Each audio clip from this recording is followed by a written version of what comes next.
유동규 대장동 일당들의 핵심 주범 중에 한 사람이죠. 유동규 전 성남도시개발공사 기획본부장. 작년 1월에 2021년 1월 이재명 당시 경기지사죠. 경기도 지사실에서 그 친문재인 쪽, 그러니까 청와대에도 있었고 문재인 전 대통령이 복심 중에 복심이라는 윤건영 의원을 소개해줬다는 겁니다. 그러면 이게 도대체 무슨 말인가? 무슨 말인가? 이 지금 사진에서 보시는 저 유동규에 대해서 이재명 대표가 그랬거든요. 저 사람 내 측근 아니다. 저 사람은 내가 성남시장 두 번째 선거, 경기지사, 그 다음에 대통령 선거, 어떤 선거가 됐든 내 선거 캠프에서 일한 적이 없다. 그랬던 겁니다. 그런데 알고 보니 유동규가 외곽 조직을 통해서 이재명 선거를 적극적으로 돕고 지휘했다는 것이 이번에 밝혀지고 있는 겁니다. 그래서 유동규가 윤건영을 이재명에게 경기도 지사실에서 소개했던 그 당시의 통화 녹취록을 지금 검찰이 확보한 겁니다. 그러면 이건 무슨 뜻이 되느냐? 그렇습니다.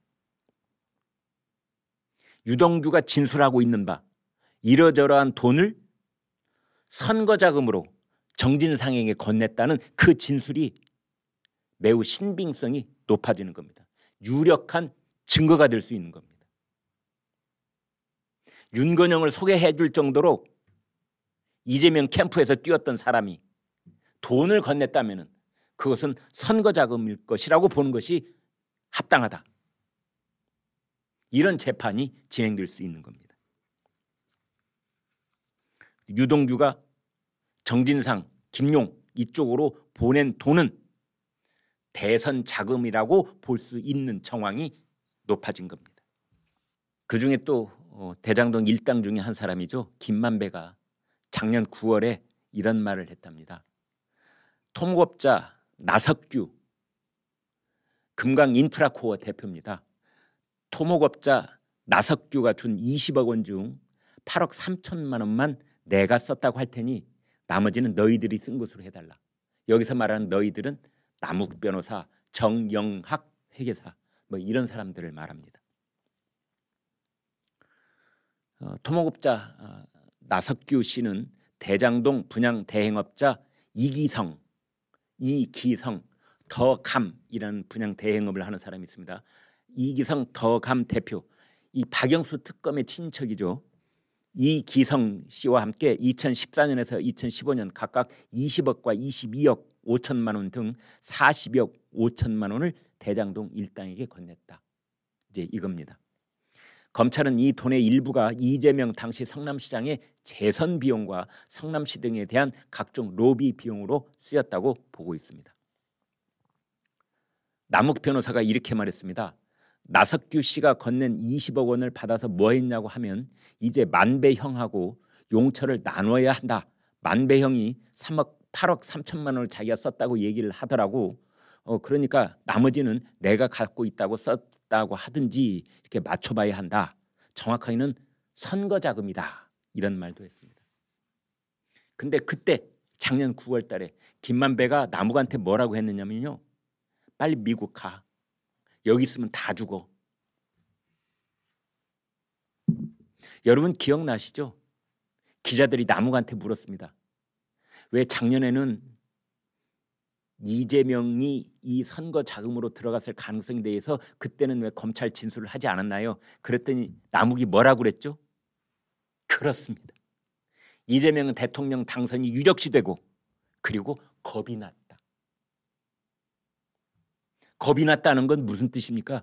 이재명이 혹여라도 대통령이 당선되면 자기는 목이 10개라도 모자랄 것이다. 그래서 겁이 났다는 뜻 아니겠습니까? 그래서 그때는 따로따로 진술을 했었다. 그런 뜻입니다.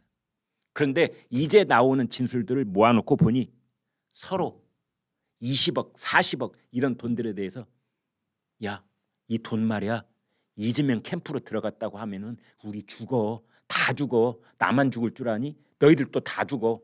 이 김만배가 하는 말입니다. 우리 다 죽어. 그러니 우리끼리 썼다고 해. 정진상이나 김용한테 넘어간 것이 아니라 우리끼리 썼다고 하자. 그 당시에 이자들이 이재명 대표를 얼마나 무서워하고 있었는지 알 수가 있습니다. 지금 그 이재명 대표한테 가 있는 소환장은 성남FC 제3자 뇌물죄입니다. 이재명 대표가 2015년 2월에서 3월 곽선우 당시 성남FC 대표에게 성남FC 운영을 정진상에게 맡겨뒀다. 정진상과 상의해서 결정해라. 이런 취지로 얘기를 했다는 것이지요. 근데 이것은 뭐냐면요. 오늘 아침 새로 나온 뉴스는 그 두산건설, 그 다음에 네이버, 그 다음에 차병원, 이 세 곳. 우선 세 곳만 들어보겠습니다. 이 세 곳은 성남시에게 현안이 있는, 민원이 있는 기업입니다. 이재명 당시 시장이 그랬다는 거 아니에요? 야, 성남에 민원이 있는데 좀 알아봐. 현안이 있는데 좀 알아봐. 그렇게 해서 성남FC라고 하는 축구 구단에 기부금을 받았다는 거죠. 어디를 통해서 희망살림이라고 하는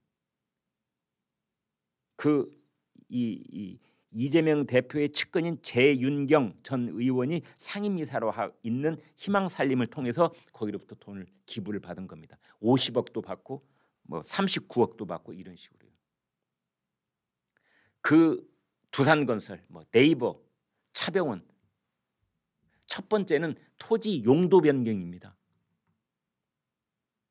그러한 민원을 해결해주고 대신 한 바퀴 삥 돌아서 성남FC에 160억의 돈이 모이도록 해주고 그런 일이 있었는데 그래서 이제 제3자 뇌물이 성립한다 이렇게 보는 겁니다. 이것에 대해서 한동훈 법무장관은 이런 말을 했습니다. 통상적인 지자체 토착비리다. 지자체 토착비리.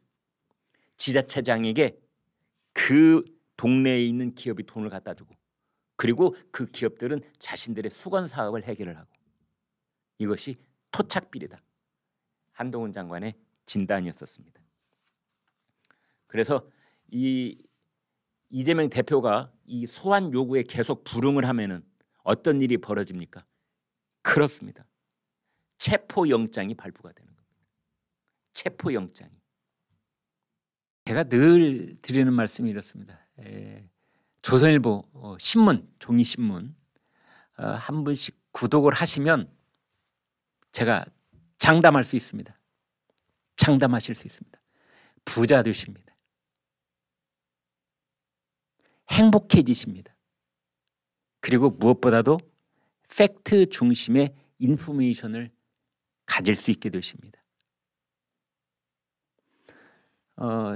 저희 조선일보 제가 지금 논설위원인데요. 저보다 지금 선배님들도 많이 계십니다. 근데 제가 이제 위로 치면은 한 1%, 2% 안에 드는데요. 횟수로 치니까 37년, 38년 이 조선일보의 기자로 논설위원으로 일하고 있습니다. 근데 다른 건 다 몰라라. 저희가 어떻게 신문을 만드는가는 여러분께 제 얼굴과 이름을 걸고 분명하게 말씀드릴 수가 있습니다. 300명쯤 되는 기자들이 어떻게 보면 제 입으로 이렇게 말씀드려서 민망합니다만 우리 사회에서 꽤 엘리트 쪽에 속한다는 그 젊은 시절부터 정말 24시간 혼신을 다해서 취재하고 문장을 가다듬고 균형을 잡으려고 애를 쓰고 불편부당하려고 하고 그렇게 해서 만들어서 새벽 5시에 여러분 집 앞에 갖다 배달하는 신문이 조선일보입니다. 조선일보가 머릿속에 가지고 있는 건 단 하나밖에 없습니다. 팩트가 신성한 것이다. 팩트가 신성한 것이다. 여러분 조선닷컴 이렇게 보면은 맨 첫 화면에 팩트 퍼스트. 팩트가 첫째다. 보수파냐 진보파냐 대통령이냐 뭐 야당이냐 누구냐 윤석열이냐 이재명이냐 이게 우리의 퍼스트가 아닌 겁니다. 팩트. 팩트. 팩트에 목숨을 건다. 팩트는 신성하다. 팩트는 하나님이다. 팩트는 부처님이다. 그 손톱 많은 팩트 하나를 얻기 위해서 저 우리 신참 기자들은 몇 밤을 새우기도 합니다. 그렇게 해서 노력해내는 그 신문이 조선일보이고 우리나라에서 영향력 1등, 이런 말씀을 또 제가 좀 민망합니다. 사실이니까, 이것도 팩트니까. 우리나라 영향력 1등, 그 다음에 우리 오피니언 리더들한테 조사를 하면은 명품 신문 1등, 발행 부수 1등, 구독자 수 1등. 밤새 취재를 하고 문장을 본인이 보고 데스크가 보고 국장이 보고 차장이 보고 부장이 보고, 이런 과정 속에서 신문을 만들어서 30면의 신문을 집 앞에 딱 배달해 주는데 이게 1,000원입니다. 1,000원. 1,000원. 이 세상에서 가장 가성비 높은 물건이 있다면 새벽 5시에 여러분 집 앞에 놓이는 1,000원짜리 조선일보일 겁니다. 지금 제가 번호 보여드리고 있는데요. 1577-8585. 입에도 딱 올라붙습니다. 1577-8585. 일로 전화를 거셔서 구독 신청을 하신 다음에 조선일보 유튜브 김광일 쇼 보고 구독하게 됐다, 이렇게 해주시면 저희 11시 쇼 이 제작진들이 큰 칭찬을 받을 수가 있습니다. 네, 여러분 부탁드리겠습니다.